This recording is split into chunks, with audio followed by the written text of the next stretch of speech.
This is Talk Business and Politics with Roby Brock. I'm Roby Brock. Welcome to this edition of Talk Business and Politics, day 65 of the 93rd Arkansas General Assembly. And the big news today was on the second floor of the Arkansas State Capitol.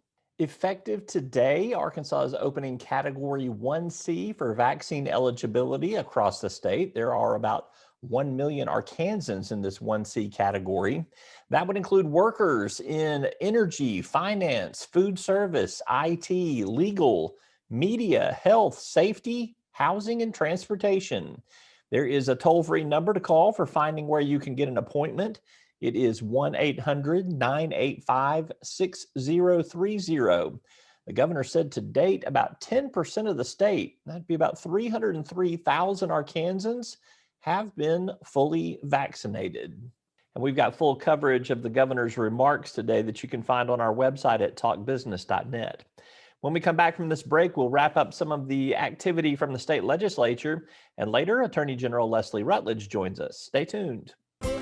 Talk Business and Politics is sponsored in part by Capital Advisors Group and... You'll find us at the end of a lot of long country roads, covering over 60% of the great state of Arkansas. Our 17 electric distribution cooperatives are working day and night to provide reliable, affordable power to over 500,000 homes, farms, and businesses, just like yours. The Electric Cooperatives of Arkansas, your local energy partners. They say an apple a day keeps the doctor away. But if you're looking for something more, Walmart has you covered. We provide quality care, no appointment necessary. Whether you're looking for fresh, healthy groceries to fill your prescription, get a flu shot, or pick up your next pair of glasses, we're standing by with in-store health professionals available across the country to offer patient-first, affordable care whenever you need it. Apples, optional. The biggest legislative news of the day centered around House Bill 1371. It was in the House Education Committee today and part of a lengthy committee debate. It would create the $10 million Arkansas Child Academic Opportunity Scholarship and Grant Act. Donors would receive a 100% tax credit for donations made to eligible student support organizations approved by the Division of Elementary and Secondary Education. Of that $10 million, $6 million would go to public schools and $4 million would go to private school scholarships. Donors could choose whether their money goes to support public or private schools, but could not specify which school or student would benefit. It passed out of the House committee on an 11-9 roll call vote. All Republicans voted for it. There were Democrats and Republicans opposed, and now heads to the House floor for debate. There were also a number of election law bills that were debated in the Senate State Agencies Committee. Too many for this video cast, but you can catch a full roundup of that action on our website at talkbusiness.net. After this word from our sponsors, we'll be joined by Attorney General Leslie Rutledge. She's suing one of the biggest pharmacy chains in America, and she's running for governor. We'll talk politics with Attorney General Leslie Rutledge right after this. Talk Business and Politics is sponsored in part by Impact Management Group and... We have a large commitment to our solar for good reason. It lowers customers' rates, it's emissions-free. Entergy Arkansas is the largest provider of solar in the state of Arkansas. Utility-scale solar is much more economic for customers. We're going to operate it, we're going to maintain it, we're going to focus on it. That's what we do for a living. We want to continue to find ways to partner with our customers to meet their renewable energy goals. Customers want this, we want to provide it. So our commitment is for the long term. Stepping into the unknown, it can be difficult to find the way. But with the compassion of the cross and the security of the shield, obstacles become openings. As we have for more than 65 years, we'll continue to light the way, using our knowledge to create new healthcare solutions, giving you the power to shine forward to whatever awaits tomorrow. Arkansas Blue Cross and Blue Shield. Live fearless. Welcome back to the program. Joining me now is the Honorable Attorney General of the state of Arkansas, Leslie Rutledge. Good to see you, General. Thanks for being with us. Thank you, Roby. Always a pleasure to be on with you. Let's begin with the lawsuit that you filed on Monday against one of the largest pharmacy chains in America, Walgreens, basically accusing them of contributing to the black market in opioids by overprescribing opioids. Is that the gist of the lawsuit and what you're trying to remedy? Essentially, that's it, Robbie, that Walgreens is being sued by the state of Arkansas. And we took action this week because of the crisis that we have on our hands. And Walgreens has a responsibility under the law already to determine whether or not there are suspicious orders, to flag those suspicious orders and to the DEA. Unfortunately, this has not happened. And that's what we're going to show through this lawsuit and hold Walgreens accountable, because essentially, as all these pills are coming into the state of Arkansas and out into the communities, that's how the black market has been flooded with opioids. And that's why we still have this opioid crisis on our hands. Granted, the opioid crisis is still upon us in a very heavy way, but I think that opioid prescriptions have been coming down in recent years. Is that not a signal that there has been some change in behavior from Walgreens and perhaps some other pharmacies? Well, they have prescriptions have been coming down. It's making sure that the prescriptions are only going to the people who need them. And then when we see an influx and an increase or these out of control numbers, such as Walgreens has eyes on and not flagging, again, those suspicious orders as they're required to do under the law. We've already filed lawsuits against the drug manufacturers for creating these opioids and not properly educating doctors and others about the dangers and the addictive nature of them. We've already sued the other distributors. And so this is just one more piece to hold a company accountable for their lack of adhering to the law as is. We have 142 million doses of opioids that were doses, not individual pills. That's actual, think of 142 million bottles of opioids through Walgreens alone from 2006 to 2014 in Arkansas. That's a lot. So you mentioned that the goal, I won't say the goal, but you said in your press conference on Monday that you don't have a dollar figure in mind for what you want in terms of monetary damages. But clearly monetary damages is going to be part of what you hope to achieve from this, correct? Well, certainly we would like to have those resources to provide more educational opportunities, treatment, but Robbie, there's not a dollar that you can put on one human life to bring back that child that a parent has lost to opioid addiction, to the parent who is no longer a parent, to the child who lost a dad to opioid addiction. And so while we need the resources, the financial resources from these companies, the best thing that we can have is for Walgreens to adhere to the law, flag those suspicious orders. And yes, we will use that money. Should we get some money from Walgreens to help educate and to treat others with addictions? You've requested a jury trial. I don't know how that gets determined, but I imagine that you would be open to a settlement if you could get something that would be satisfactory in terms of monetary damages and change in behavior, correct?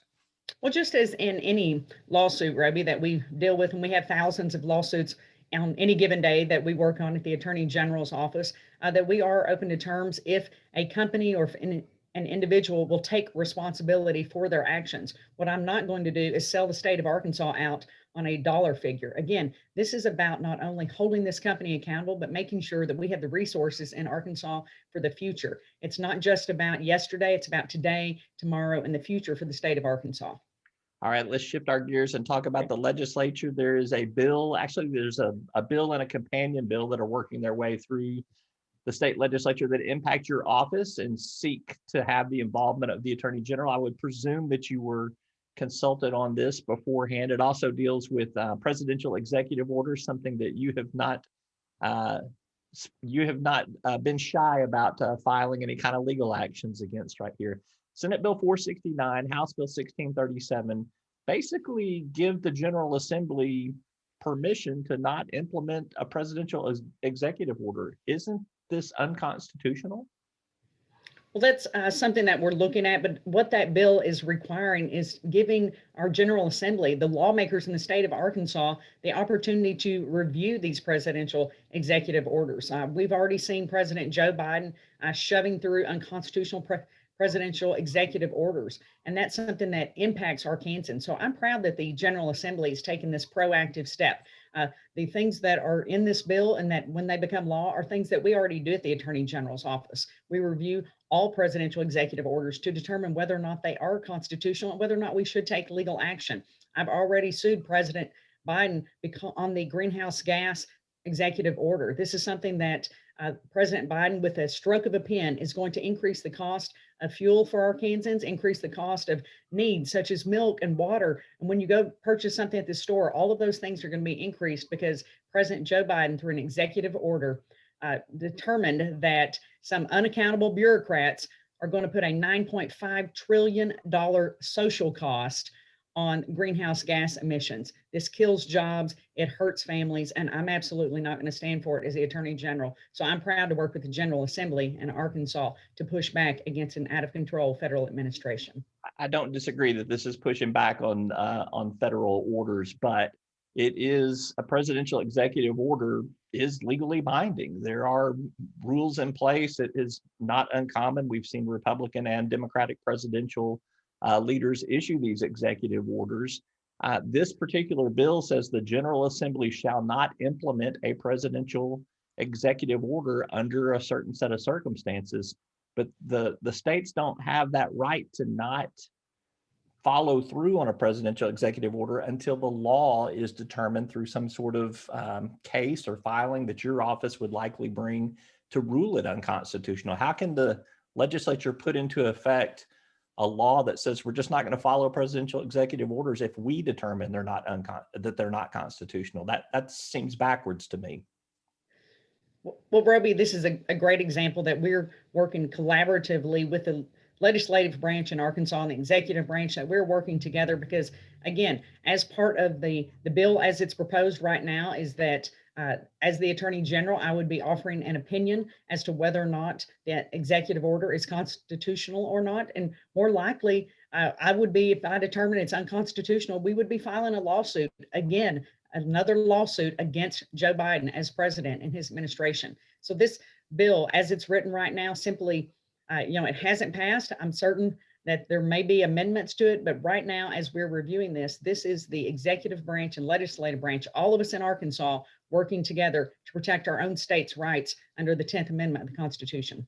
But I guess just philosophically, do you agree with me that the legislature, the state legislature, cannot not follow a presidential executive order until it is determined legally to be unconstitutional? They can't not follow an executive order just because they think that it's unconstitutional. Well, again, Roby, this is something that we are going to have to see played out. This is simply a bill right now. And as it's working its way from both sides of the General Assembly, if there are concerns that are raised, then we will address those. All right, I'm going to send you some background from a constitutional scholar that I got on Cooper versus Aaron in 1958. You might share that with some of the legislators on this. Let's move to the governor's race. You are a candidate for governor. I have mentioned earlier. Give me a little state of the race. How are you feeling about your prospects right now? There is a March 31st fundraising deadline coming up. If you want to give me a sneak peek, I'd certainly take that. Well, absolutely, Roby. As I've traveled across Arkansas over the last 6.5 years, and particularly in the last 6.5 weeks, I've been more encouraged and humbled by the outpouring of support. I had a big first fundraising quarter when I announced last summer, raising the most of any Republican candidate ever in the first fundraising quarter. I anticipate my opponent will have a big fundraising quarter as well. But this race is not about expensive parties and eating escargot. This race is about taking care of Arkansans and who has the experience to lead this state. When you're flying on a plane, do you want the pilot or the flight attendant to land the plane? You want the pilot to land the plane. And I am the only one in this race who has the experience making decisions on behalf of 3+ million Arkansans every single day. When I'm out, whether it's visiting with the cattlemen, law enforcement officers, moms and dads, that's what they tell me. Leslie, we like your opponent, but we love your experience and we love your leadership. And that's what it takes, because it's going to take Arkansas grit to make sure that we make Arkansas first. And I've got more grit than Maddie Ross. Just one last question on this subject. Sarah Huckabee Sanders, your primary opponent, certainly has been active on social media, it seems, in places outside of the state of Arkansas. weighing in on a lot of national issues, it would seem. Are you concerned that she's not spending enough time on Arkansas issues? Well, Robbie, I'm focused on my job as the Attorney General. My job running as to be a candidate as governor of the state of Arkansas, and my job as a mom. So what my opponent does, whether she's in Arkansas or not, I couldn't tell you. But what I can tell you is that every single day, on behalf of 3+ million Arkansans, I'm making decisions with them in mind, doing what's right, holding criminals accountable, suing Joe Biden's administration, making certain that we have laws on the books in Arkansas to protect girls, to protect conservatives as they are being attacked on social media and canceled, that we have our own cancel culture in Arkansas, and that I'm doing everything I can. If this race is not about using magic words on social media, this race is going to be about getting things done. And Leslie Rutledge gets things done.